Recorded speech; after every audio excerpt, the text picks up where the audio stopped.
ဝင်ပလူတို့ရဲ့အုပ်စုဖွဲ့ခီးစဉ်နဲ့အံ့ဖွယ်လှုပ်ဝက်ချက်များကဘာပေါ်မှာအညာတာဆုံးနဲ့စနစ်တကျအရှိဆုံးအဖွဲ့အစည်းတစ်ခု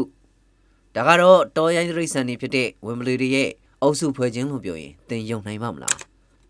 သူတို့ကနှင်းတော်ထဲမှာဆိုရင်ခီးသွားတဲ့အခါဘသူကအရှိဆုံးကသွားပြီးဘသူကနောက်ဆုံးကလိုက်လာလဲဆိုတာကိုသင်သိရင်အံ့ဩသွားပါလိမ့်မယ်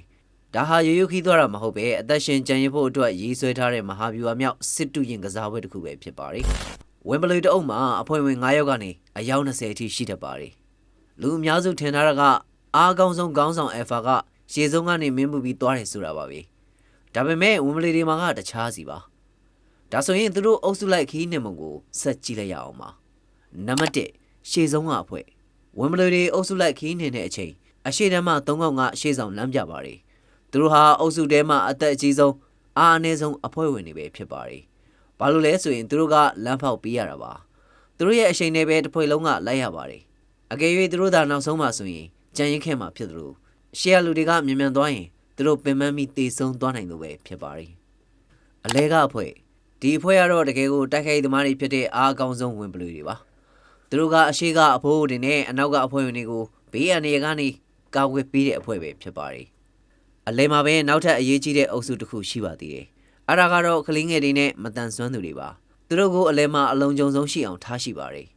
ဒီညမှာတစ်ခုသတိထားမှာကဝင်ပလူတွေဟာတအုပ်ချင်းစီရဲ့အကျိုးစီးပွားထက်အုပ်စုဖွဲ့ရှင်သန်ရေးကိုဦးစားပေးတာပါ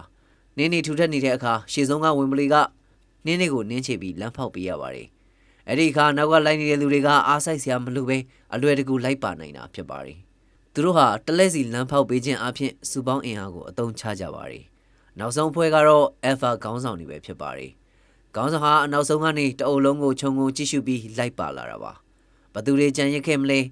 ဘသူလမ်းမှားသွားမလဲအနောက်ကနေရန်သူလိုက်လာသလားဒါတွေကိုခေါင်းဆောင်ကတာဝန်ယူရပါတယ်